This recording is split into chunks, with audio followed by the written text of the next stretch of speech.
Hey, we're back with MI's Most Interesting People, and on today's show, we have Mr. Doug Nestler. I guess let's start out with what you're doing today, and we'll go from there. All right. Well, first of all, thank you, JC, for inviting me for this call. I've watched some of your other sessions. They're great, and we have some mutual friends in the industry, which I've enjoyed seeing this. It was great reconnecting with you to talk about doing this. What I'm doing now is the owner of a manufacturer's rep firm called Reflex Marketing. And Reflex Marketing has been in business since 1983, owned and operated by a very dear friend of mine by the name of Bob Brennan. And Bob is an industry veteran, one of the kindest, most decent guys I've known. I've known him since the mid-1980s when I was a retail salesman at Medley Music in Bryn Mawr, PA. Bob was one of those reps that would come in the store and he didn't just go sit with the owner or the purchasing manager. He went and spent time with the salespeople on the floor. Bob would come in, and every time I saw him, he would give me a couple of new tips on how to be more effective selling his product. And I gravitated towards that. And of course, that was in the early 80s. We kept in touch over the years. Our paths crossed many times. We worked together in different capacities. At one point, I hired his rep firm when I was at Ultimate Support Systems. They wanted a rep for the New York metro area. And I called Bob and we worked out a deal. Next thing you know, we're traveling together selling Ultimate Support stands in New York City. Bob had done a great job with Reflex, again, operating the company for 35 consecutive years. Wow.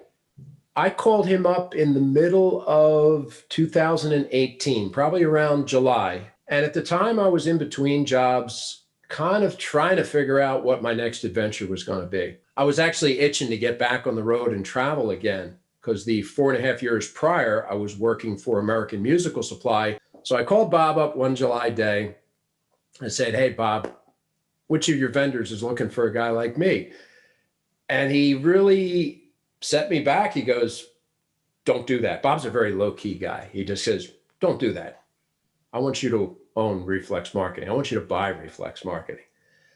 And I was somewhat stunned. I go, "What did you say? Are you kidding me? Are you not one?" And he goes, "I'm ready." So he was ready to retire.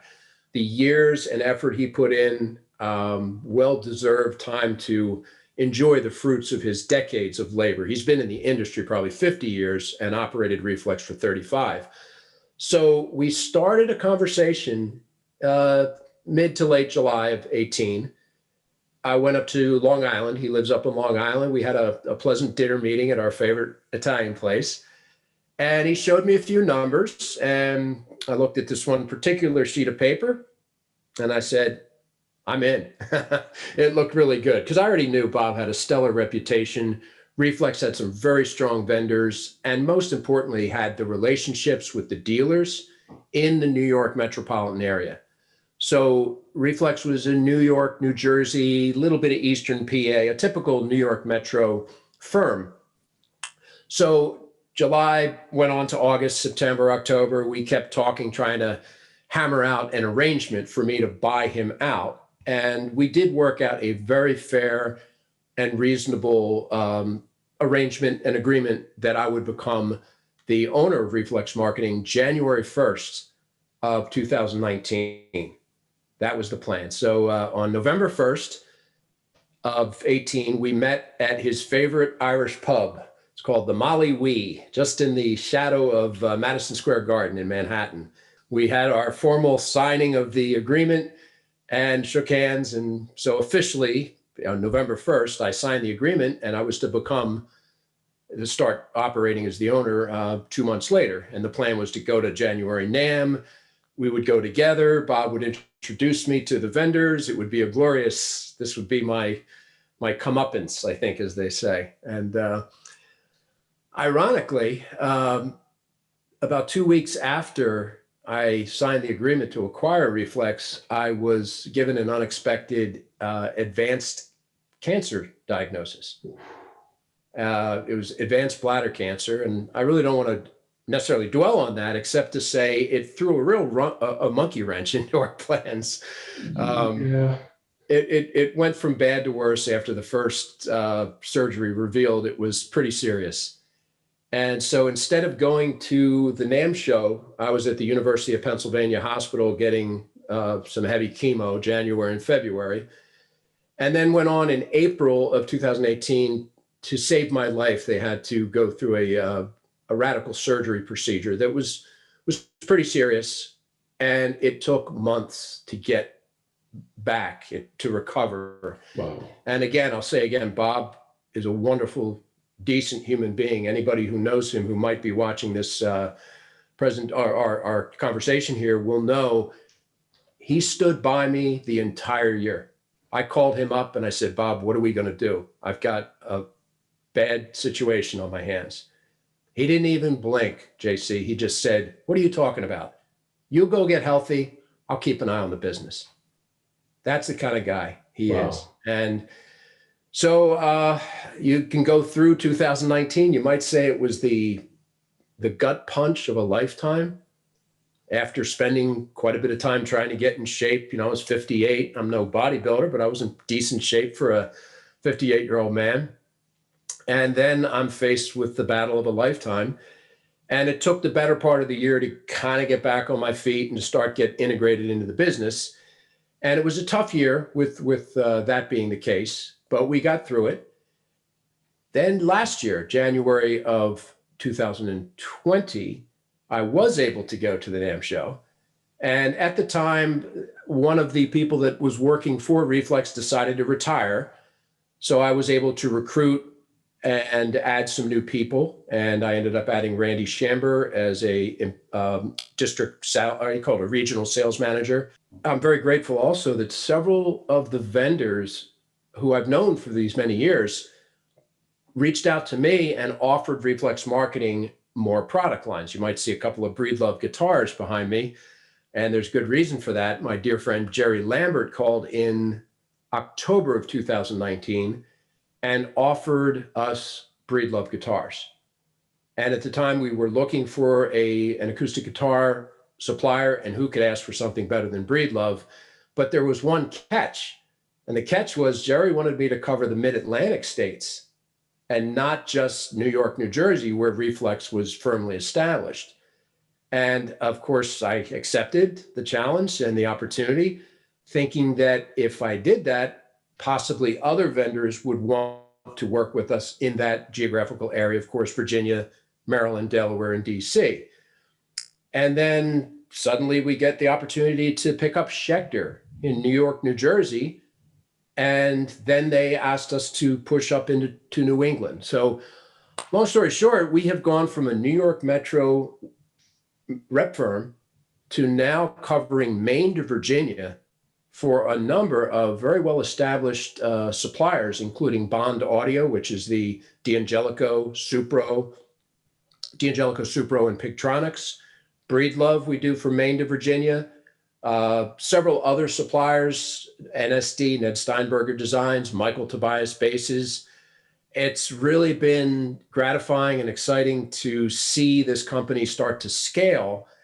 And another challenge, and I guess you could say this has been just, like you said, the challenge of COVID. I was coming off a difficult 2019 with the health issues. Yeah. And I hired Randy. His first day was March 1st of 2020. And it was 15 days later, everything got shut down. Yeah. And it was very scary at first. We didn't know what was going to happen. It was very dark for about 45 days. And then by magic, the orders started to come. And what seemed to be happening and what continues to happen throughout COVID was that, especially with fretted instruments, electric guitars, acoustic guitars, anything to do with podcasting, home recording, our fluid audio monitor business, our Audix microphone business went through the roof. And we ended up last year hugely ahead of the year before. Now, mind you, 2019 was a very difficult year because of the cancer and the startup and the difficulties. Yeah. We came roaring back last year, and it really hasn't slowed down for us into 2021. the key thing with the rep firm, as I'm sure you know, is how do you really value a rep firm? As if you're looking at business metrics, there's no building. We don't carry inventory. What we have is primarily relationships and the goodwill that you built up over the many years with your suppliers and with your dealers. And fortunately, Bob's reputation and Reflex's reputation gave me a very good feeling of confidence that I could continue on. We've also endeavored to add some technology to the platform where you might say, I am from that era. I'm 60 years old. I still love loading up my Subaru, and I'll be driving down to Chuck Levin's tomorrow morning, as a matter of fact. Say hi to Randy for me. I will. I'll see him and Carlos Romero, and that's in my blood. And I really believe that selling, like anything else, really comes down to personal relationships. But there's also a technical side that we wanted to build out and actually build more of a platform. I hired a marketing manager who knew a lot about back-end e-commerce, segmented email, more sophisticated email strategies, how to maintain and grow the platform. And the theory was if the platform was scalable, then we could be more efficient. We're now a team of five employees, including myself, and picked up Mike Stockdale, another great find for me. Michael's an accomplished district manager. I have a gentleman named John Coccaro, who hails out of Greenpoint, Brooklyn, who manages our contractor AV business, which was rather small, but it's in that parabolic curve part of growth. So I guess the other thing is to surround yourself with good people and let them do their jobs. That part of it seems to be coming along. And in a way, the changes in my life and becoming a business owner have, in a sense, forced me to accept I need to let go and allow the talented people that have come to work with Reflex. I want to make this a career opportunity. So everyone's an employee, there's benefits, there's bonuses. I believe that everybody on our team is excited and happy, at least they're telling me that, and their actions speak volumes. We work as a team where it's kind of like a side-by-side management has always been what I'd like to pursue. I don't like vertical hierarchies. I'd like to rather say we report to each other, and it's kind of a loose thing. Everybody knows what to do. They wouldn't really be on the team if they were needing, somebody to boss them around. So everybody is kind of self-contained. And I'm happy to report that, the back end stuff, I've had to learn how to do the small business thing. And there's things that I wasn't aware of, such as the fiduciary responsibility. I mean, I knew of them, but the accounting, the legal, the bureaucratic stuff, I mean, to be a business owner, small business owner, there's a lot of red tape and there's a lot of stuff that the different states demand of you. And thankfully, I've got a very trusted accountant. Been more legal costs than I anticipated. I had to fight a legal battle to obtain the URL that we own, which is reflexmarketing.com. How's that for a commercial? Just check it out.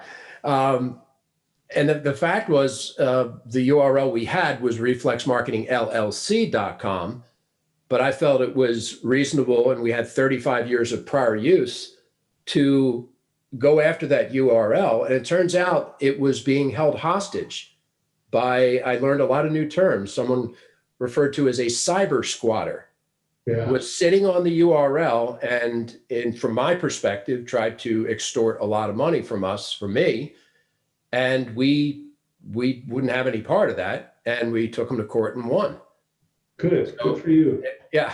I don't want to tell you exactly how much it costs, but it's down to principle. To me, it matters a lot because to me, Reflex Marketing, we're building a brand. We're attempting to build a brand.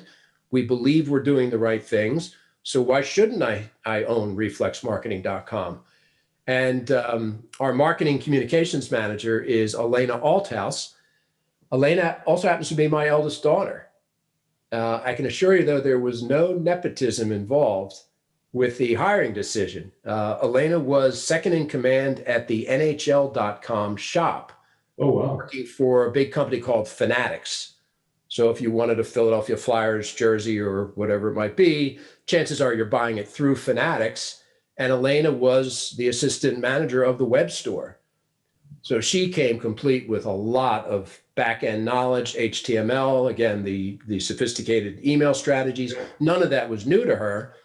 And she's been integral to putting our whole platform together. And of course, it means she can also work from home. And then COVID happened a couple months after she started. COVID shut everything down, but we all remained operational throughout the entire storm of this last year and several months. And we learned how to communicate better with Zoom meetings and team meetings, and all the vendors had to do the same thing. And the retailers sort of, pivoted, and they started doing everything possible to shift online or curbside delivery. And we're fortunate too that we have a really good dealer network. And it's one thing I know about music store people. They're a resilient bunch. Music stores are they're the real merchants, always fighting adversity, always being told your business is getting taken over or you're not going to be here. And there's plenty of great dealers still doing quite well. Oh, yeah. So that's kind of the not so short story of Reflex. I'm very excited to own and operate the business. I see always opportunity to grow further.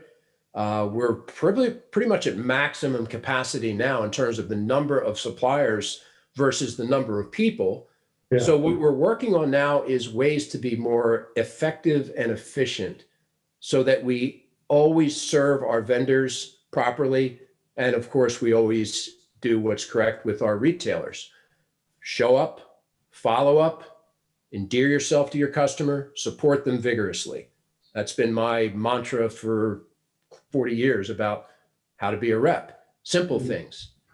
And I think we'll add a little bit of technology to it. My own distorted goal is to get the impression that Reflex is everywhere at once. You see an email here, then you see a personal follow-up and a store visit and a phone call, and yet we're 5 people moving a lot of product for over 25 vendors at this point. Yeah. Well, I mean, for me, I did the retail thing with Guitar Center for about 6 years, working at the Covina store. And we had good reps and we had really bad reps, at least in my eyes. One of the mistakes a lot of people make, a lot of reps when they go into Guitar Center is, oh, great, another new guy. Luckily for me, there were enough good reps who saw me as the new guy and took the time to give me those little nuggets of knowledge so that when a customer came and asked me a question, I knew what the answer was, and therefore it helped me make the sale. And then those reps I became friends with, and I'm still friends with today. There were other ones that, oh, he's just a new guy, I won't talk to him. Well, you know what, buddy? I'm not going to sell your product. If you're not helping me, there's no reason for me to help you. If somebody wants it, I'm going to sell it, but I'm not going to push it. And that was the mentality of all of the sales guys in the store. There were certain guys who were great and other guys who just, you can tell they just showed up because they had to. And maybe they talked to the one guy who was the veteran, who was there a year. There's a few reps that I have to thank for actually teaching me how to make money so I can stay there and grow instead of just, letting me fend for myself. So I'm glad. It sounds like you guys are doing the right thing and you're engaging with your customers, with the stores, and teaching them and telling them why, the breed loves are good or why this is good. And it makes a difference. I mean, nobody just wants somebody to go in and glad hand. That's fine. But while you're there, it's great that you're giving them some knowledge. Yeah, I agree with you 100%. And you bringing back so many memories of my formative days in retail. there were reps who came in and walked right past us and went right to the owner. And one in particular, he was a well-known rep. I don't know if we should mention names or not. I don't think he's in the business anymore, but he would always go right to the owner and he'd take him out to lunch, and he came back and got his big fat purchase order. And I was selling a lot of this guy's product. And I approached him at one point. Now, keep in mind, I'm 22 or 23 years old. This guy is the godfather of reps. I mean, he was the man. But I also wasn't a shrinking violet. I walked right up to him and I asked him a technical question about this powered mixer. And he looked at me funny, like, what do I look like, a tech? In this sort of Philadelphia, New York way. I was like, well, actually, I need to know the answer, because if I had that answer, I could sell more of your products. And he goes, hey, I'll tell you what, I got some Phillies tickets. Would you like some Phillies tickets?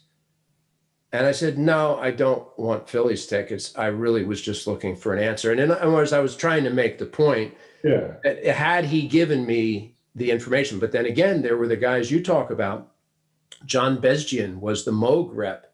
I was the keyboard salesman at Medley Music in the early 80s. And John Bezgian, he was one of those guys. He walked in, he saw me, I was the new guy. And he said, hey, come upstairs to the keyboard room. I want to take you through some Moog. He gave me a solid 45-minute to an hour primer on everything from oscillators, amplifiers, LFOs, envelope filters, fundamentally imprinted enough knowledge. But of course, he was using the Moog Rogue, the Moog Source, the Polymoog, whatever the product was. Those little products. I'll give you one guess what I was selling. I'm Moog. selling Moog every day because John gave me those tools. And Bob was the same way. Some of the other reps didn't. I think Richard Schatz from Roland was another standout. He came in and gave us the tools we needed. This is back in the Juno 106, Juno 6 days. But you're right. Reps made a difference. And although things have changed, some things never change. Yeah. Which is caring enough to show up for somebody. And for me, there's an old expression, JC, find something you love, you'll never work a day in your life. I don't know if that was Zig Ziglar or one of those guys. I feel like I've lived a charmed life since 1980. We're talking 41 years. I've been selling musical dreams. And I catch a lot of flack from certain people, family members included, saying, you never put your phone down. You answer your calls on weekends. Why are you emailing people on a Sunday? Yeah. And the answer is because it's not hard to do that and make sure your customer gets what they needed. And those were formative things that were imprinted on me as a young retail salesman by watching the great reps, by learning from Gerson Rosenblum and his father, Harry Rosenblum. It seemed like the people I learned from, they knew the right thing to do, and I tried to emulate and mimic what they were doing. Another fellow, Tom Pigott, a masterful presenter, Casio. This is back in the day, it was was it the Casio or Krumar orchestrator? This guy could make an early synthesizer sound like an orchestra. He had the chops, he had the phrasing, he knew exactly what to do. He came in the store for a visit, and Gerson, knowing that I was eager to learn, he said, watch him, just shadow him, watch how he does his presentations. And it was magnificent to see how effortlessly he put together a presentation, because he was prepared, he was knowledgeable, and he knew enough of how to phrase the keyboard to get you to believe you were listening to a violin or a guitar. And this is back before samplers or romplers would really make it sound that convincing. So you're bringing back a lot of good memories of the formative days that hopefully made me a decent presenter when I went on to Ensoniq and Korg and some of the other. They were just doing their job, and they weren't trying to be a mentor, but in your mind, those things stick with you. And you take them with you and you don't realize. And then one day it's like, oh, I'm doing what this guy was doing. It's kind of cool. It is. And I'm also please, one thing about Facebook is when it first started, you realize you could reconnect with someone you hadn't seen in 20, 25, 30 years. And I've reconnected with people. I sold a lot out in Ohio, and a couple of friends who worked at Buddy Rogers Music in Cincinnati and Moeller Music north of there. I got back in touch with them, or you'd run into them at a trade show and someone would come and go, "You were my Ensoniq rep in 1990. And I want to thank you because I became a rep because of what you taught me." And you sit there and go, no, no, no, no, no, no, no, no. You became a rep because you went for it. Yeah. And you certainly won't, you can't take credit for someone else's success, but it sure makes you feel good when someone says that what you taught me about how to sell Ensoniq ESQ1s or Mirages or EPS 16s helped me become a better salesperson. And that's a great feeling because, we're in sales. We're not operating on, we're not doing open heart surgery here. We are hopefully getting something more than the commission out of the relationship. Yeah. It's one thing to make your life's income through, we're in, especially as a rep firm, you're being paid commission for what you sell. I'd like to think that there's something more than just the money, and that if you can help another person transcend, elevate their skills, become better at what they do, and then build a relationship with them, that to me is worth much more than just the paycheck, quite frankly. So let's go back to Ensoniq real quick. I started at GC in '92. So were you still with Ensoniq in '92?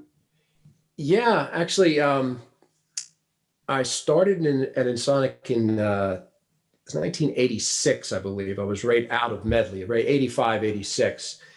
And I had the opportunity to get a territory, which was my goal. I wanted to be one of those reps. Yeah. So I started in customer service. I was given the opportunity to take over what was described as the Mid-Atlantic states. So from 1987 to 1997, I was in the field covering 7 states, from southern New Jersey to Evansville, Indiana, Toledo, Ohio, down to Norfolk, Virginia. Those 7 states were my stomping ground.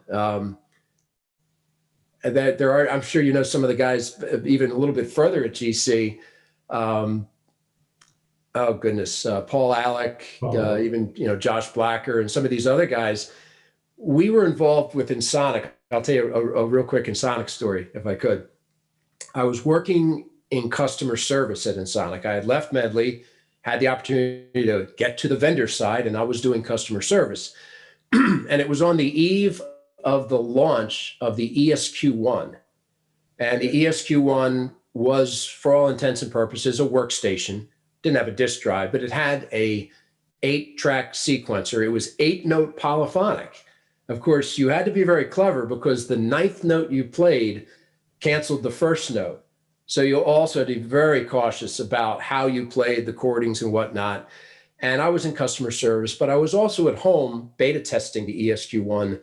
I had hoped that a handful of the sounds, that I was a self-styled programmer, I was hoping that some of my sounds might make the cut and be included in the sounds that came with the instrument. Yeah. So it was late one afternoon. We're supposedly getting close to releasing the ESQ1. And I was approached in the hallway at Ensoniq by an engineer. His name was Alex Lamberis. Alex is a brilliant guy. I believe he was either the inventor of or integral to the design of multi-mode in MIDI. Yeah. He was definitely involved with, I think it was the MMA for some years. I might have that wrong, but Alex was a brilliant engineer. So he approaches me in the hallway and he says, "Hey, you have an ESQ1 at home, don't you?" And I go, "Yeah, I'm hoping my sounds make it to the cut." And he goes, "Do you know how to use the sequencer?" I was like, "Well, yeah, I'm learning the sequencer. I'm doing okay with it." And he said, "Well, we're looking for a demo song. We don't really have a demo song to ship in the unit. And I'm wondering, do you want to take take a shot? Do you want to, compose a piece of music?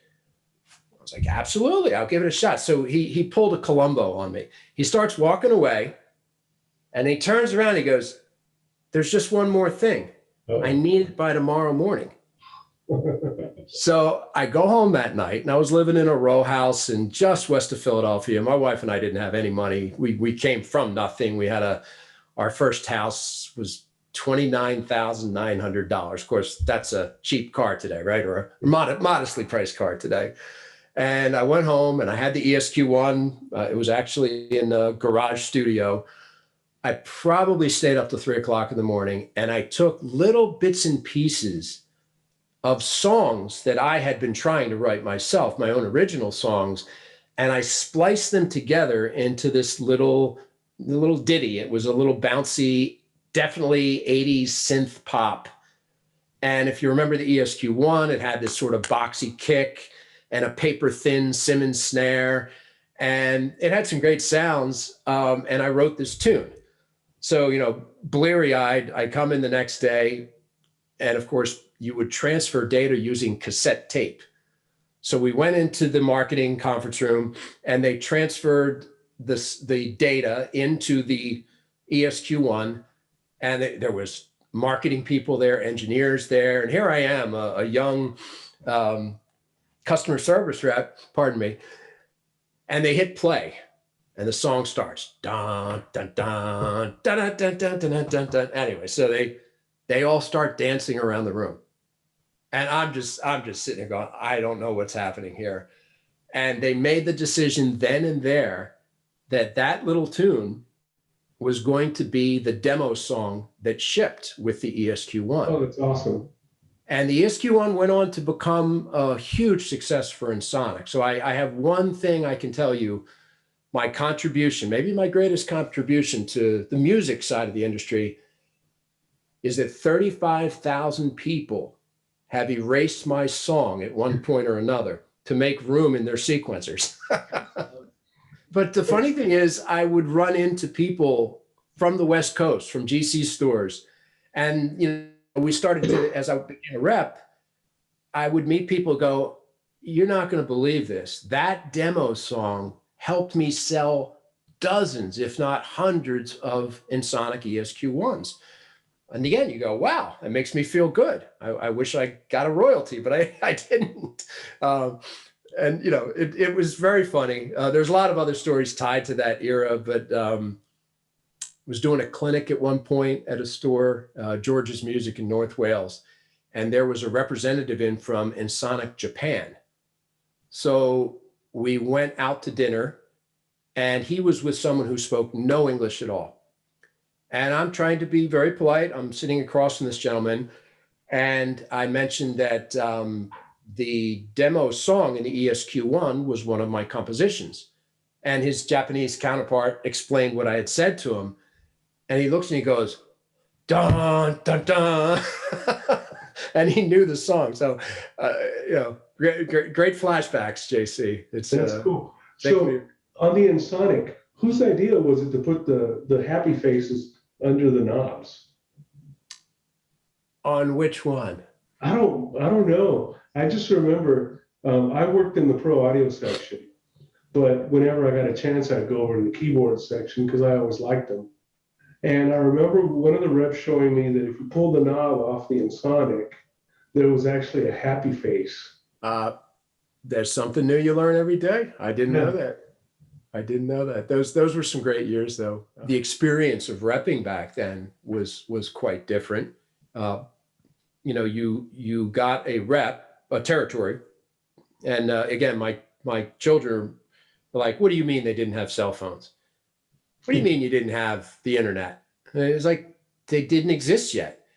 I mean, cell phones. You remember those giant bag phones? Only guys with a lot of money had the early cell phones. Yeah, we couldn't afford that, so we didn't have a cell phone. You would have to belly up to a phone bank on the Pennsylvania Turnpike, or you'd find a place to make a bunch of phone calls at a Bob Evans restaurant.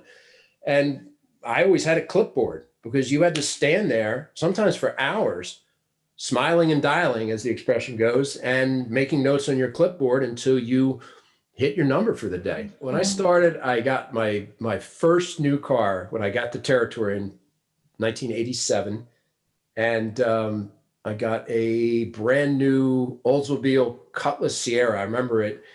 It was, I'm 27. I got a Territory. My income went up substantially. Of course, now I was in charge of my income because the more I sold, the more I made. And I had a CB radio because the CB radios were the thing back in the 80s. And I had a radar detector. They weren't yet illegal. And that's how we got around. You would take your maps and fold them up above your visor. And it sounds corny, but if you needed a new dealer, you would go into a town and find a phone booth and sometimes rip out the musical instrument page out of the yellow pages and take it back to your hotel and figure out who you're going to see the next day.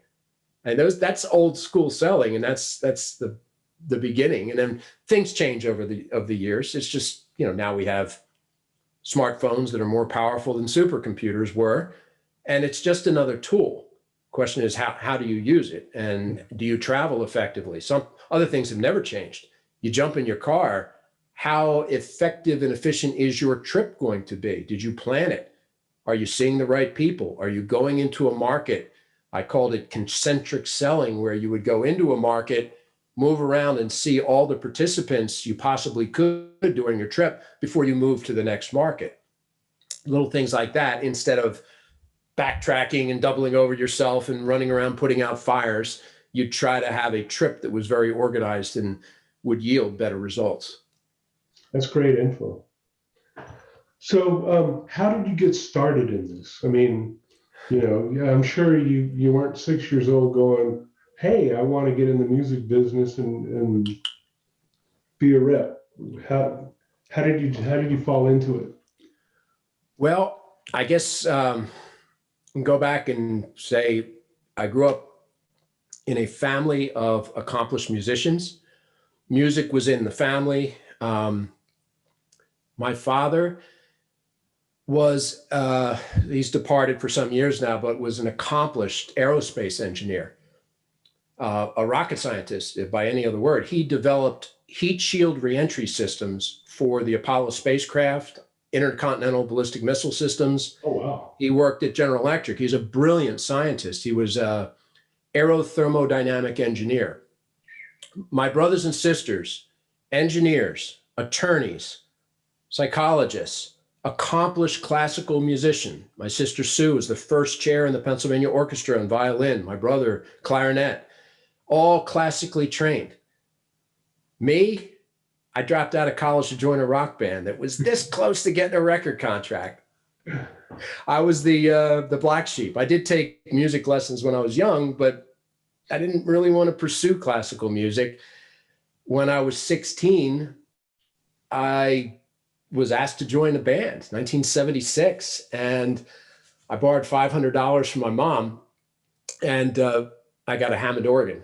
So I had a Hammond M3 and a 122 Leslie, and so I'm playing in a band. This is high school. You've got all these dreams, and I went to community college, but then dropped out of college with the opportunity to go to the Jersey Shore. The bar scene in 1980 was out of control. Drinking age was still 18. I was playing with a band called The Shakes, Bob Campanella and the Shakes, very well-known Jersey club band. And of course, I thought we had made it. You're 19, 20, you're living at a house, you're playing 4 or 5 nights a week. And the plan was, at least I was told or thought, the plan was we're going to pursue a record contract. We're going to be playing everywhere. We'll be touring after the summer. Of course, I think you know the end of that story. It was nothing. It was in New Jersey, they call it, that was cheap smoke talking. There was no record contract. There was no work for the band. Oh, wow. So I got back home, and this part was pretty bizarre. We left Margate, New Jersey for the last night. We would play from Memorial Day to Labor Day, 13 weeks. And at the day after Labor Day, we loaded up my car, and I had this beat up old Buick. It was on its last leg. And I recall vividly me and the bass player, his name is John Carty, rest in peace. John passed a couple years ago. We piled all of our gear into the back of my car, and we drove back, left Margate at like 4:30 in the morning. We got to his house in suburban Philadelphia. My hometown is Havertown, Pennsylvania, just west of Philly. And we pulled into his driveway, and you got to set the scene here. It was the first day of school. It was like September 4th or 5th at dawn. The sun was just coming up over the hill. Little children were walking to school. And we pull into his driveway, and my car catches on fire. Oh. Now, it was crazy. The engine is smoking. Now, his father was Johnny on the spot with a fire extinguisher. Mr. Carty came out. He puts the fire out. Now, keep in mind, I was still dressed in my stage clothing from the night before. Remember, this is 1980. Yeah. I was wearing bright red pants, bowling shoes, and a gold top with the band logo across it. And it's 7:00 in the morning, and school children are walking by, and I'm standing next to the burnout hulk of my car. And I was in a complete surrealistic moment. So a Havertown cop pulled up. Now, I think today they would have just locked me up and taken me away. But back in those days, the police officer said, "Son, get in the car. I'm going to take you home." Now, keep in mind, 13 weeks prior, I had told my father, "I'm not coming back. We're going to California. We've got a record contract." My dad was a very, very gentle, patient man. And the one thing he said to me back before we split, he said, "Mom and I will be here when you come back." I was like, "Well, I'm probably not coming back." And he goes, "We'll be here when you come back." So how I came back was in the back of a police car. I had to knock up at my father's door wearing red pants, bowling shoes, a gold shirt with no automobile to my name, no job, and ask if I could come home. And of course, my parents graciously took me back in, and I went out looking for a job. The only job I could get was in Villanova, Pennsylvania, at the Atomic Tire Store. And I wasn't selling tires, I was installing tires.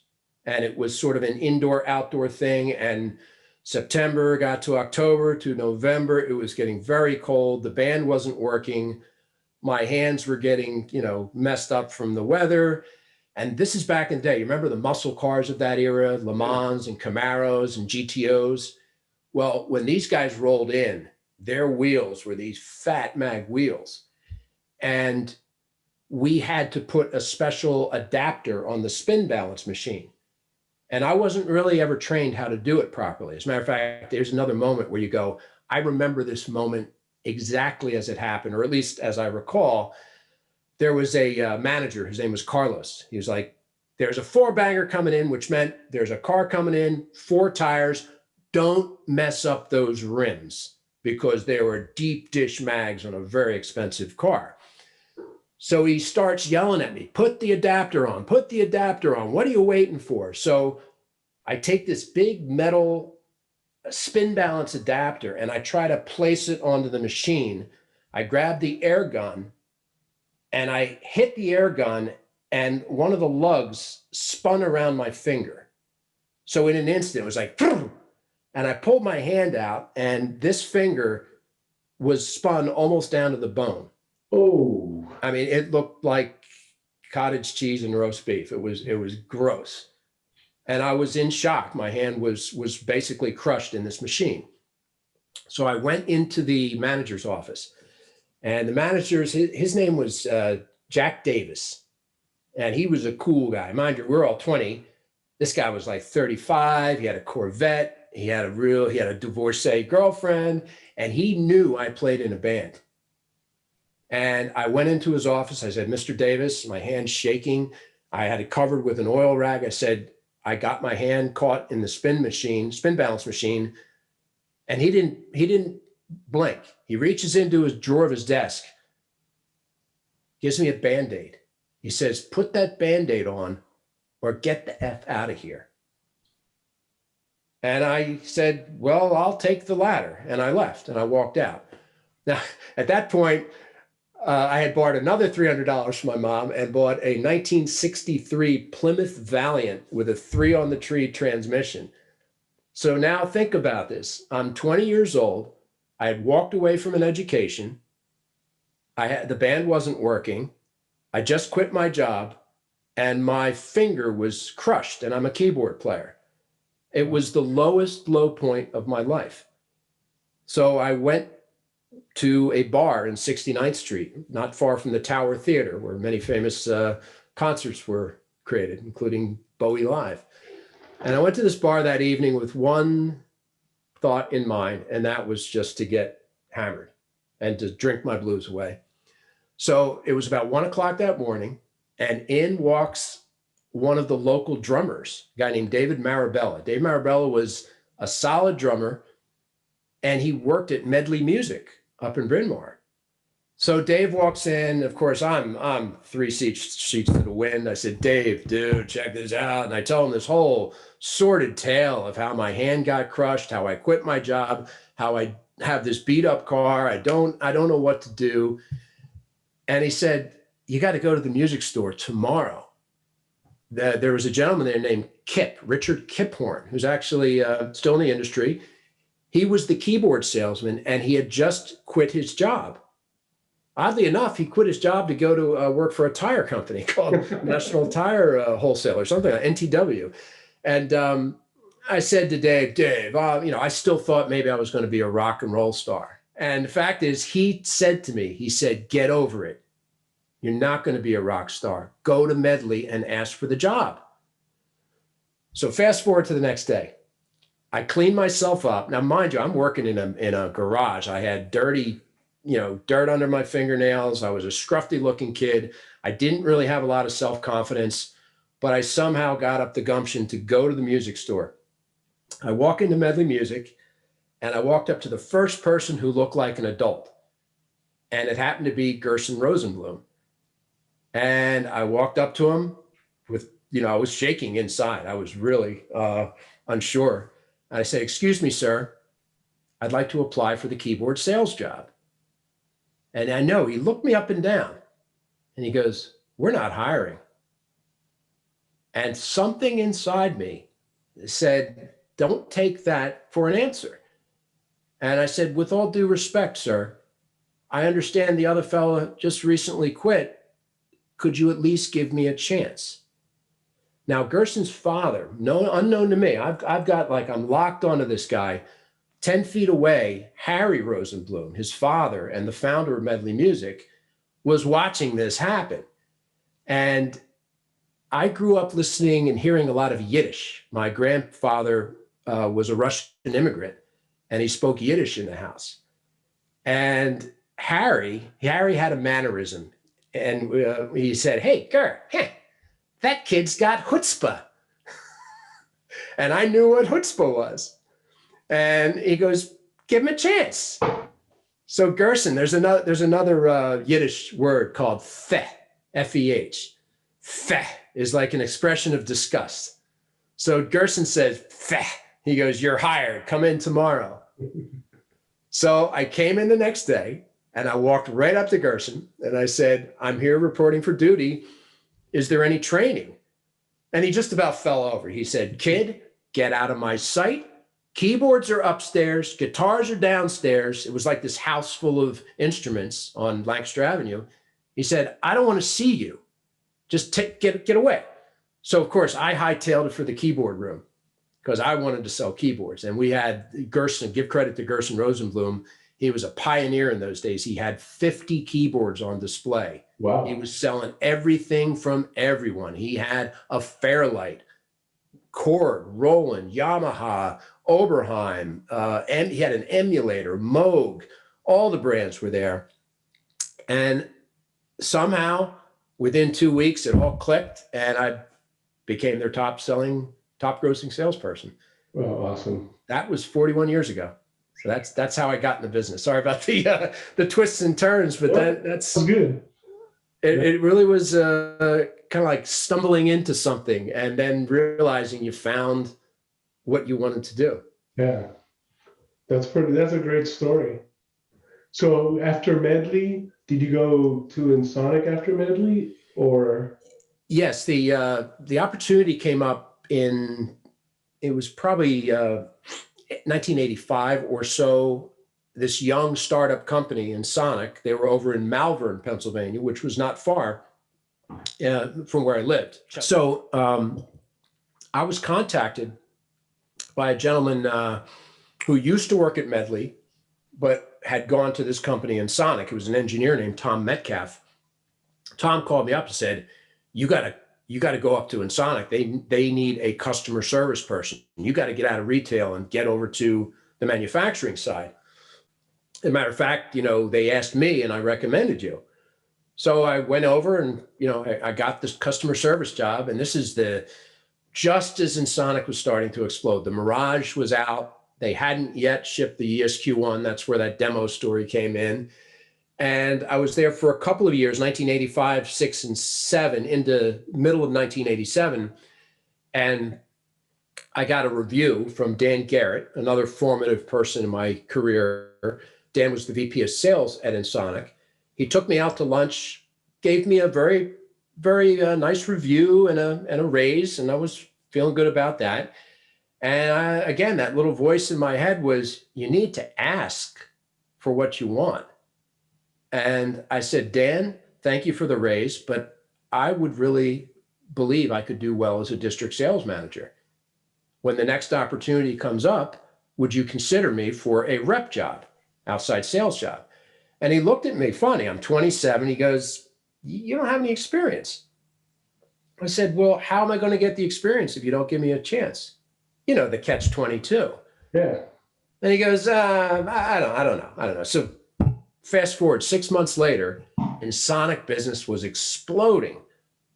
And they had 5 reps covering 50 states. So roughly 10 states per man, which is really too many states for one person to manage. Yeah. So he called me into his office. He goes, you still think you can be a rep? You want to be a rep? I said, yes, sir, I want to be a rep.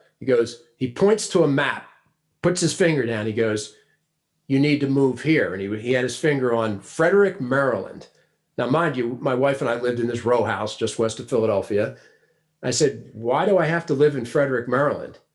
And he goes, that's 30 minutes away from your biggest customer, Washington Music Center. If you want the job, you need to move. So my wife and I Alex and I sold our house, and we packed up everything we had, and I moved to Frederick, Maryland. And in 1987, I started my tenure as the district sales manager for the Mid-Atlantic states. And that went on for 11 years. Wow. To 1997, 98. And over those 11 years, a lot of what the Ensoniq reps did, we weren't just salespeople. We had to be clinicians, technicians, bill collectors from time to time, as reps need to. But we did all the clinics. This is pre-internet, and people, you probably remember this, a lot of people would come out to the stores because that's how they learned about new technology. Yeah. And over those 11 years, I did somewhere in the area of about 450 public appearances. Wow. And in that time, you kind of get thrown into it, I was able to develop confidence and I guess some measure of poise in public speaking. And I would watch other public speakers. Now, the first time you do it, you're scared out of your wits. Yeah. You get in front of an audience and you don't know what you're doing. But over time, you get more and more comfortable. My second clinic ever, my first clinic was in Morgantown, West Virginia at Obie Foley Music. The next night I was out in Cincinnati, Ohio. And the gentleman there, his name was Denny Ferris. Denny had videotaped the clinic back with a VCR tape. And he mailed me a copy of the tape and we put the tape on. I remember watching it with my wife and I'm standing in front of the audience like this.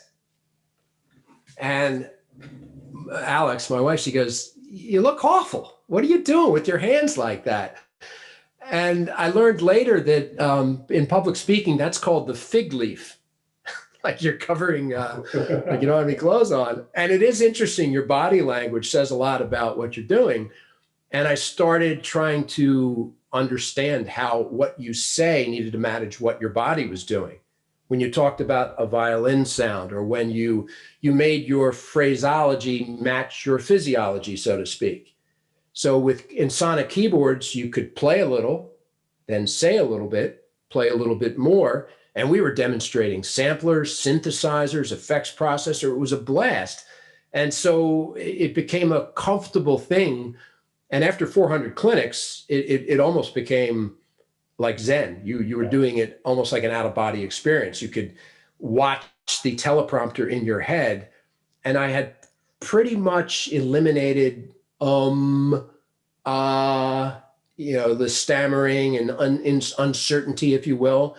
And that only happens with time. And, to this day, I credit those years with making me feel more confident and poised as a public speaker. So you were right in the heart when keyboards and MIDI were exploding. Korg with their M1, their M1. Yep. Let's see, all the Ensoniq stuff. What else was blowing up? Or the Roland D50s. Yep, it was a war. It was a battle. It was a battle between Roland, Yamaha, and Korg. Were always fighting for supremacy. DX7. I remember Gerson took me to a show in Atlantic City. I was probably 22 or 23. It was like 1982, and it was the big dog and pony show they put on at a casino in Atlantic City. And Bo Tomlin was the demonstrator. And Bo had the parrot, and he did all the programming. And I was enthralled. I'm sitting in an audience of like several hundred people. They brought in dealers from all over the Northeast. And a speaker came up. His name was Danny Brown. And Danny was a fairly diminutive guy. He wasn't a big guy, but he had a big voice. And he understood how to use the pause. So I remember this again. This was a moment of, what is that? Not just a moment of clarity, but a moment in your life that you go, that's it. So Danny gets up on stage and he starts talking to the audience. And he goes, professional salespeople are the highest paid people in the world. And that was it. That was all I needed to hear. And it wasn't just the highest paid. It was the professional part. Yeah. I wanted to be a professional salesperson. I didn't want to be that guy who ignored me at Medley Music. Yeah. I didn't want to be that guy that didn't show up for his appointment, or who blew you off or didn't call you back.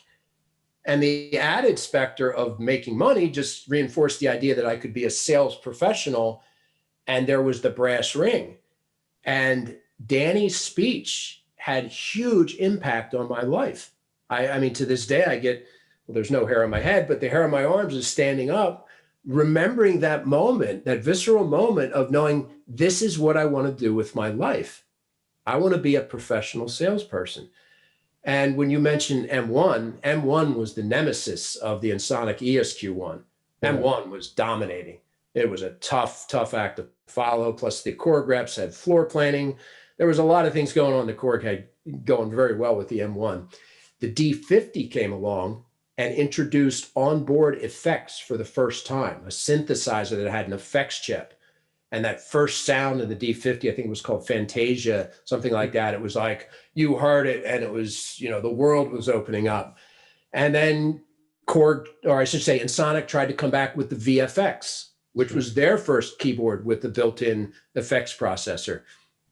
And that was not without its issues, because the effects processor wasn't fully baked, let's just say. And there was a lot of service issues, and the polyphonic keyboard, it was a challenge to work through those days. You had a great product, but you were always being challenged with the serviceability and fixing a lot of things, but you always stood up and fixed it.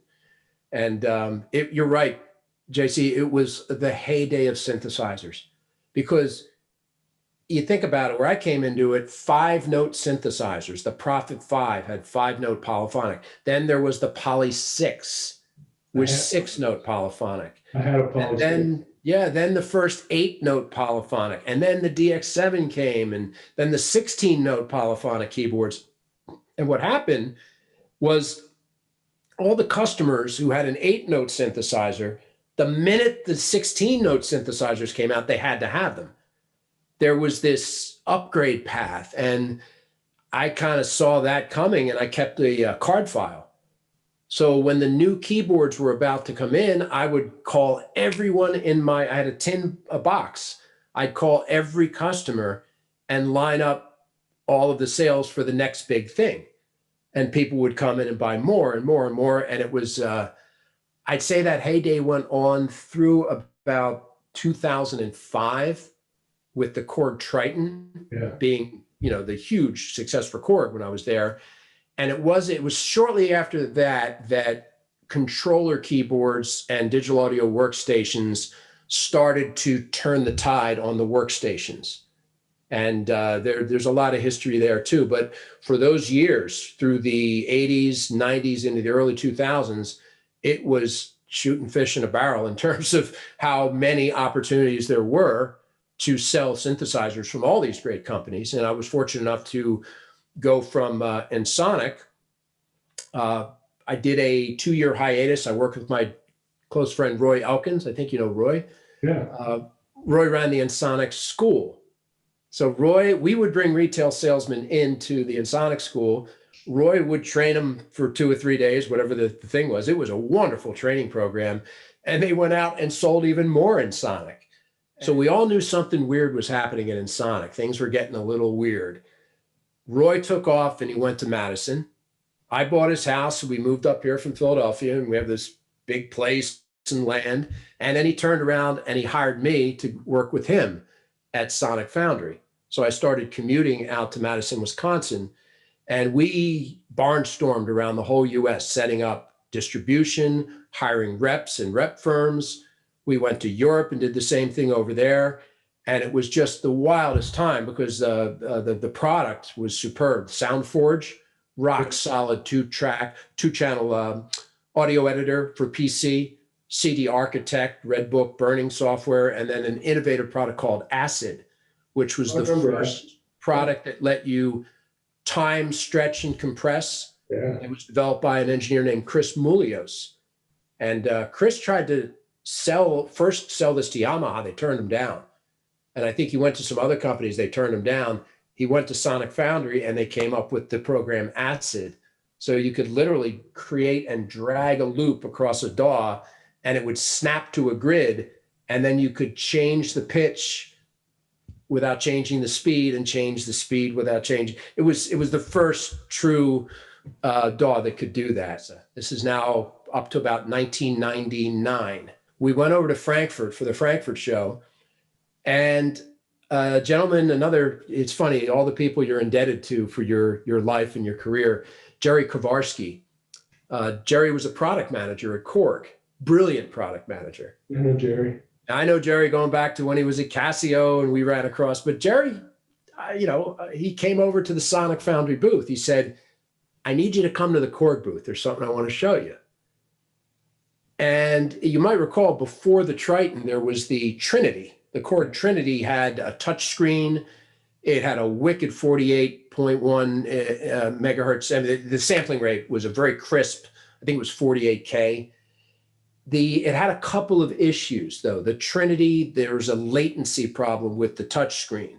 Really tough to be a live keyboard player when you had to wait between sounds loading. Jerry calls me over. I walk over to the Korg booth, and he brings me over and he shows me the Triton. He goes, that's it. This is the one. And you know the old expression, you know it when you see it? Yeah. I saw it. I go, holy cow, Jerry, you did it. And credit to the Korg company in Japan, they allowed Jerry to guide them to, instead of reinventing the wheel, Korg has a habit, or had a habit, maybe still does, of just completely changing the platform. And my understanding, at least my perception, was that Jerry helped them remedy any issues that the Trinity had, dramatically improve the user interface, and thus came the Triton. And Triton had more polyphony. The latency issue was gone from the screen. it was intuitive. And he said, Korg is looking for you. They want you to come over and be a district manager. And I'm again being very grateful that for many of the jobs I've had, I've been recruited, which always makes you feel good that somebody says, hey, we want you over here. So I went up and I interviewed for the job, and I became the district sales manager for Korg. It was just New Jersey and Eastern Pennsylvania. Now imagine that's a small territory for a guy who's been traveling all over the country, all over the world. You go, I get to go home most nights now. And I went to work in July of 1999, the month that the Triton started to ship. You want to talk about dumb luck or whatever. And it was the biggest success Korg ever had. But at the same time, I immediately became the Marshall rep and the Vox rep, because it was Korg, Marshall, and Vox. This is my money. This is my money. This is my money. Right?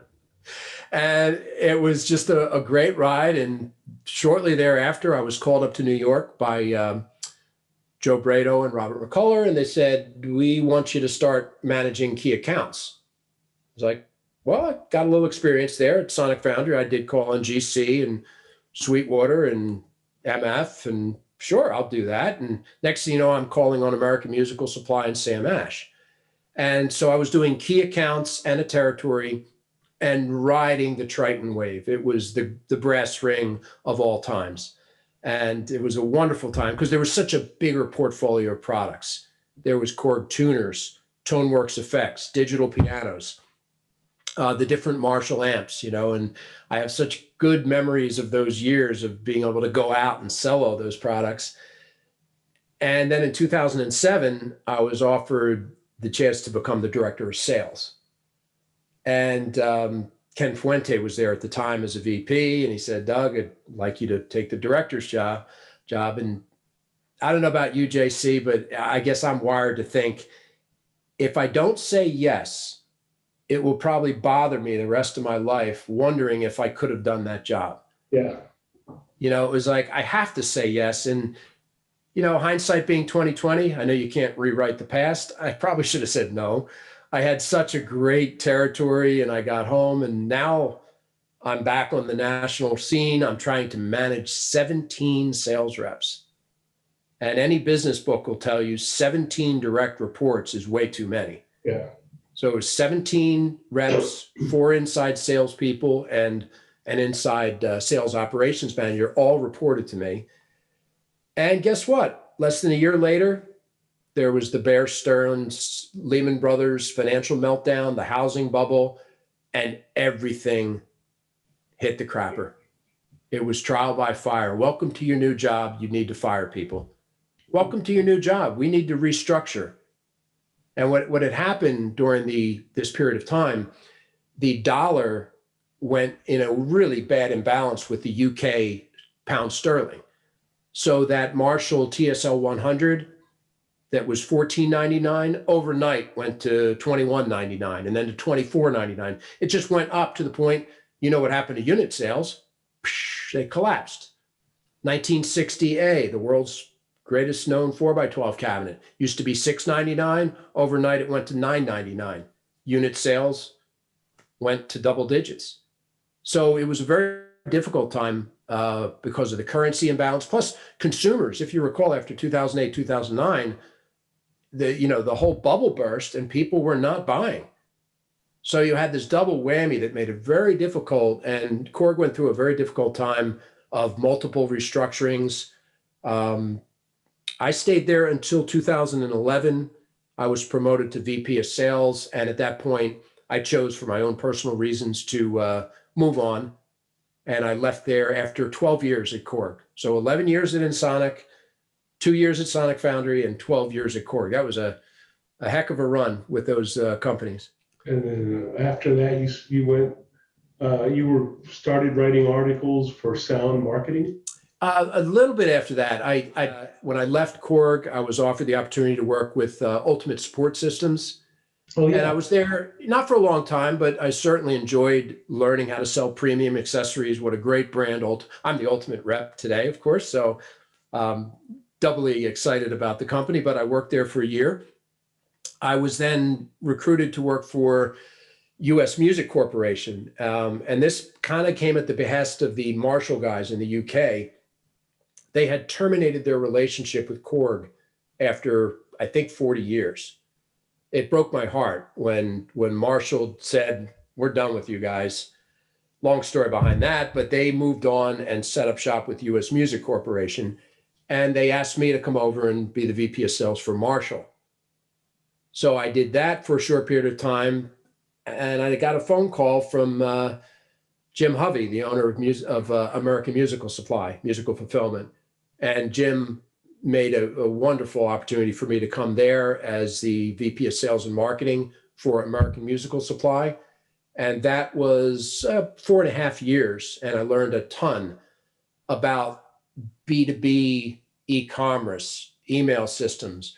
I helped Jim move his call center and staff up a new group of people in Minneapolis, staff up a new group of people in New Jersey. And at that point, for me, it was time to move on. And that's when I started authoring the blog posts on sound marketing. I had this thought that maybe I could make a living as a consultant.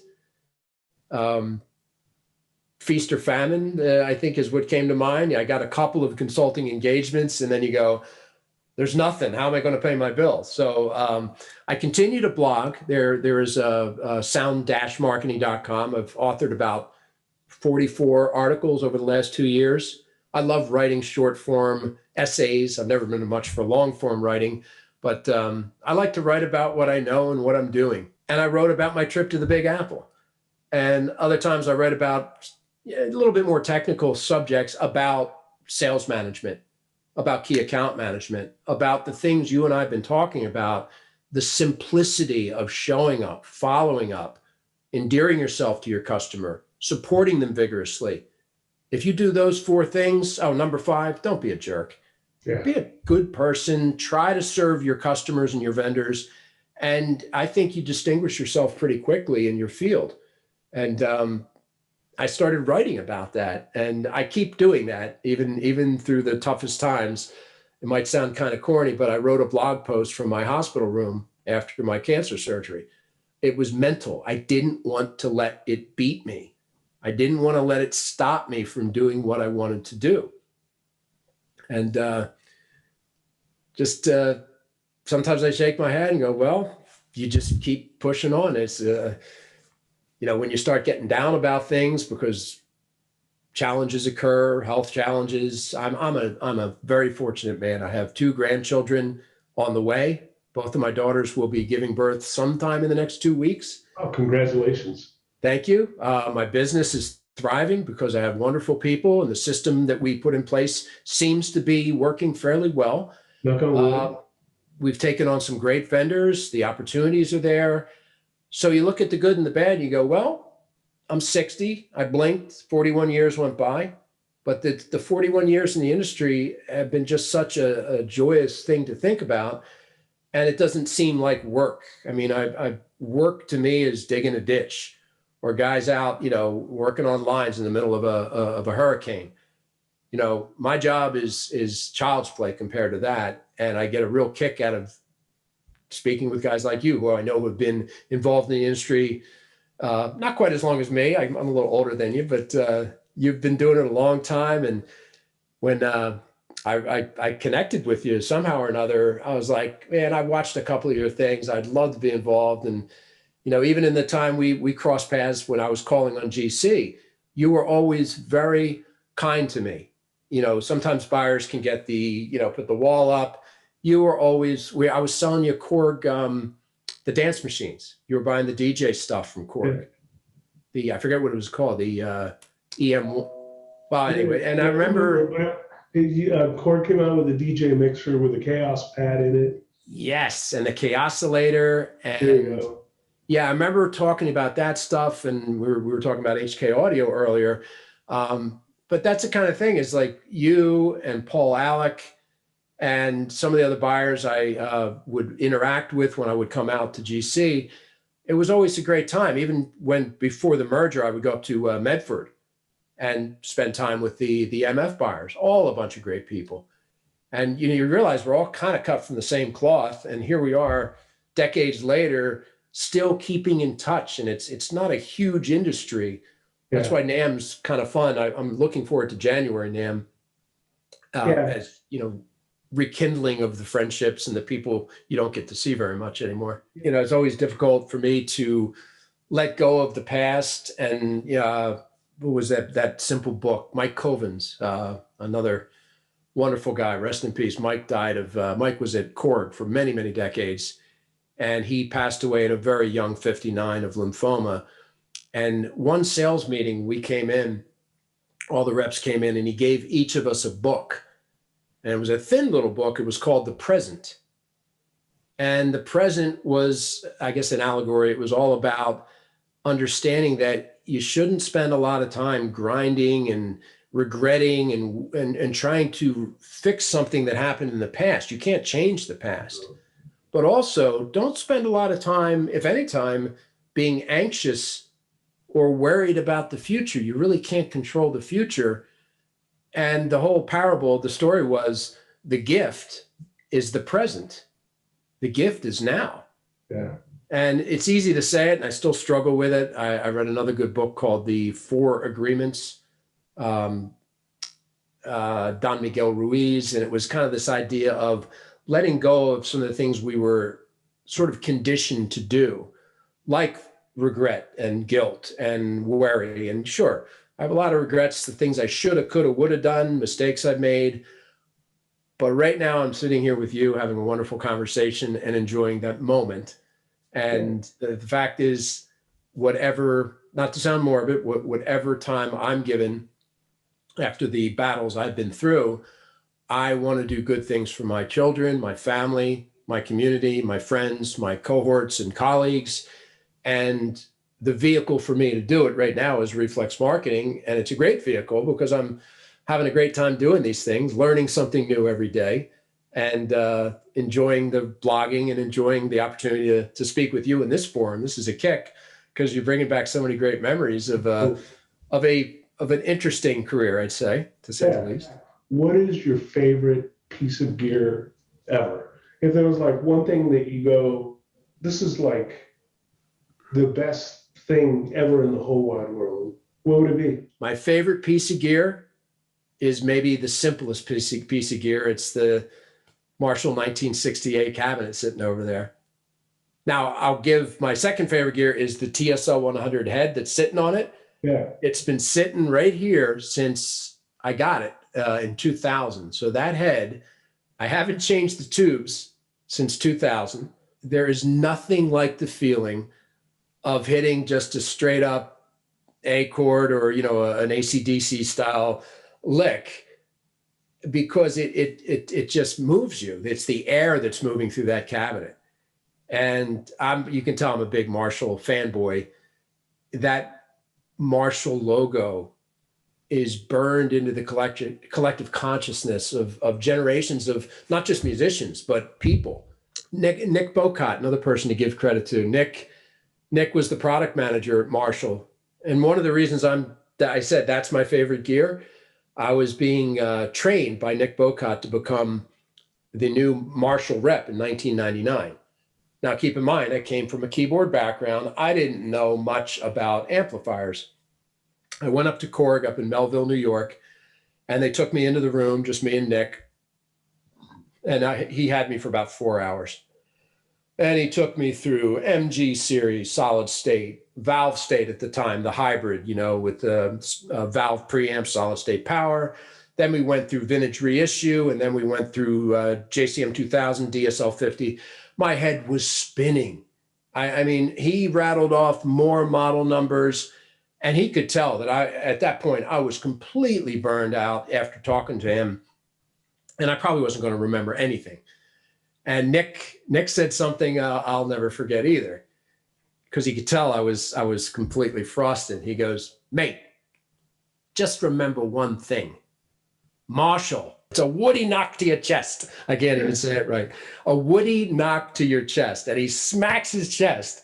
And what do you think I remembered from that whole 4-hour session? I remember that. Yeah.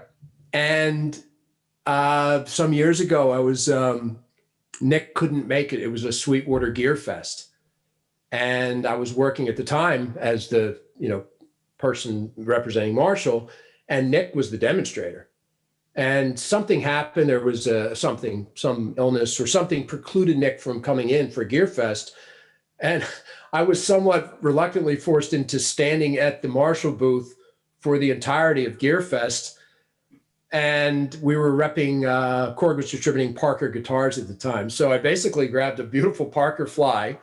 I plugged it into a 1987X, a 50-watt plexi or whatever, and I would just play rock licks. And that entire time, it was this one woody knock after another one.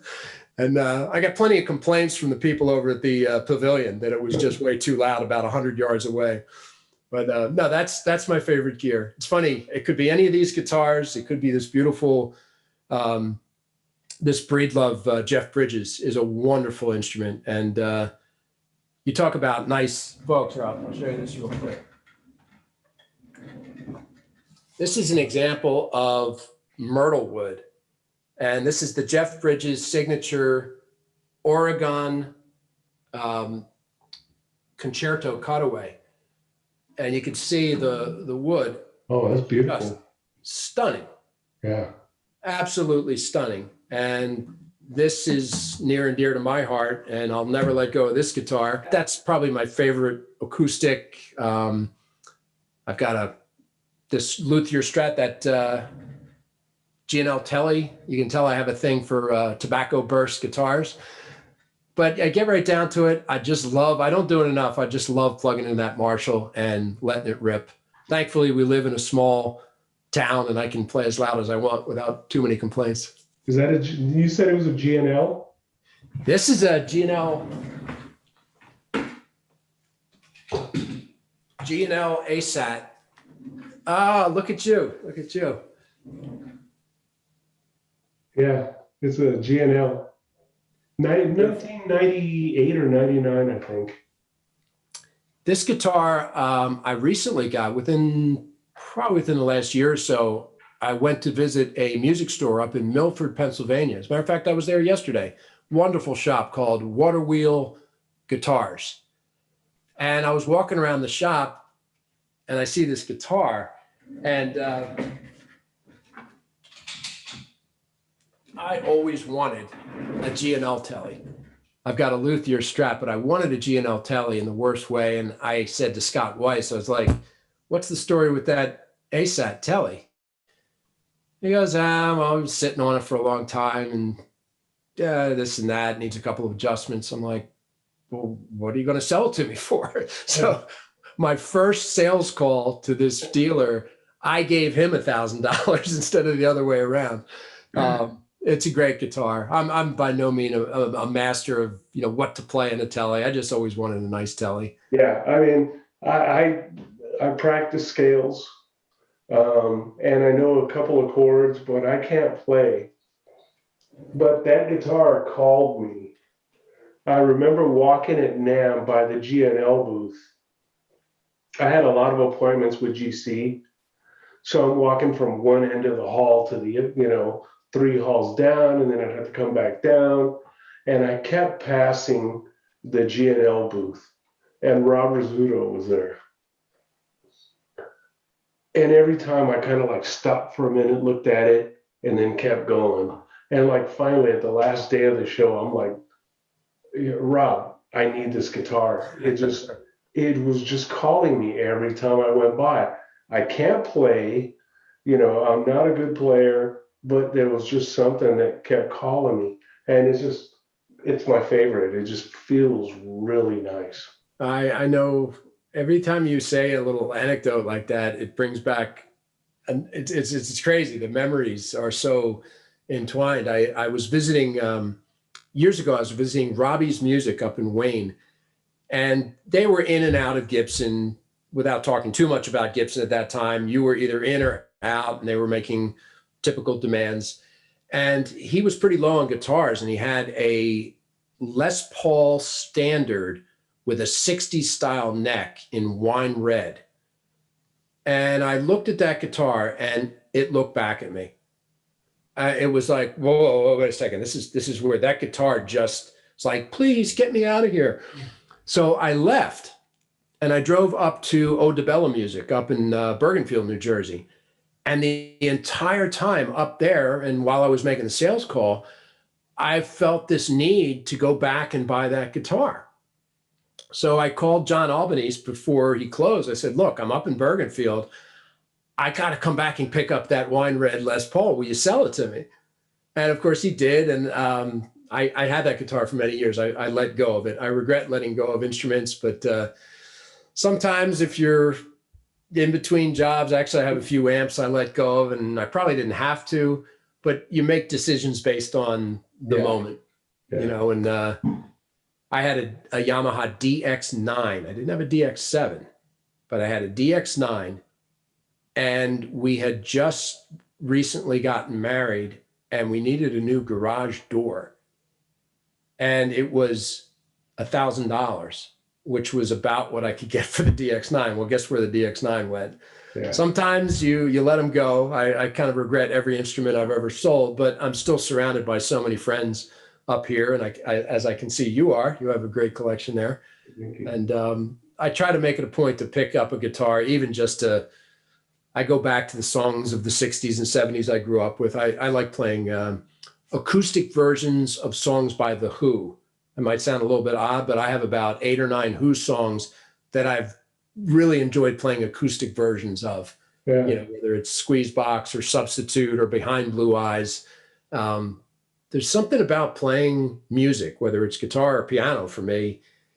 It's about the only time that's the only thing I'm thinking about. I don't know about you, but it takes away any wandering, thinking about spreadsheets, budgets, forecasting, you know, who do you have to call next? What problem is going on in this part of the company or whatever. When you pick up a guitar, at least for me, all I'm thinking about at that moment is, am I playing proficiently and am I singing in tune? Favorite restaurant? Nothing super fancy, but you know what the best is? Right, the grill that's out back. Yeah. The barbecue, home barbecue. And I'm very fortunate that my wife and her entire family are from Bolivia. And my wife, of all the sisters in her family, I'm going to offend somebody here, my wife is the best cook in the family. It's all about our dogs, music, fun, family, food, the beautiful view out front of the house here. I eat extremely well. Nice. And it's my wife's cooking. She'll make a simple meal, just an absolute delicacy, a burger on a grill. But of course, it's infused with onions and mushrooms in her secret sauce, you know? Yeah, a little different than McDonald's. Yes. So it's good. But I'm feeling very grateful now for the time with you. Yeah. And enjoyed our conversations and collaborations, emails back and forth. Sometimes I just stop and go, you know, it's a good life. I have so much to be thankful for, with a family, with a musical colleagues, industry that's treated me so well. And even with the trials and tribulations of fighting, you know, illness, and I'm always going to fight back, because I have a lot of people in my corner and who supported me through the difficult times. And hey, I'm going to be a grandpop in 2 weeks. I got to be around. Congratulations again. And, you know, thanks for taking the time out. It's a great experience, and I loved hearing the stories and going back. And even though I've been in the industry for about 30 years, it's always nice to go back even a little bit further and figure out how it was before I got in, you know. So thank you very much, Doug, and I hope to see you at NAMM.